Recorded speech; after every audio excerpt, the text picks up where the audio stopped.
Higit 13 million pesos na halaga ng carrots ang nasabat ng Bureau of Customs sa Maynila. Dumaan daw ito sa bagong modus para maipuslit sa bansa. Ang detalye sa agenda report ni Andrea Salve. Nangingitim at inaamag na ang ilan. Namamawis na rin sa kabulukan. Masangsang na ang amoy ng smuggled carrots na ito nang buksan ng mga kawani ng Bureau of Customs sa Port of Manila ngayong araw. Tinabuna ng mga produkto ng mga kahon ng tissue sa loob ng 3 40-foot containers na ibinyahe pa mula sa China.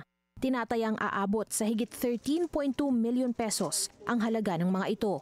Usually, itong carrots, dapat to nasa refrigerated containers. Dahil naghihigpit po ang Bureau of Customs ngayon pagdating sa mga smuggling ng agricultural product, mukhang ang ginawang modus operandi nitong mga smuggler na to, sinubukan na ipuslit itong mga smuggled carrots na to using dry containers na. October 2 pa kasi dumating sa bansa ang mga shipment. Hindi raw dumaan sa pagsusuri ng Department of Agriculture ang carrots kaya hindi rin tiyak kung ligtas itong kainin, lalo't tila napahaba raw ang buhay ng mga ito. Kung ano man yung chemical na inilagay dyan, kung meron man, we're pretty sure we want to find out kasi baka delikado. Sa pagtaya, nasa higit 1.2 million pesos ang lugi ng pamahalaan sa nasabat na misdeclared products.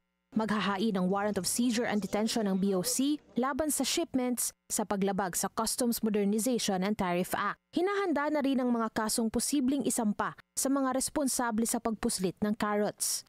Patuloy ang investigasyon at backtracking ng BOC. Para sa agenda, Andrea Salve, Billionaire News Channel.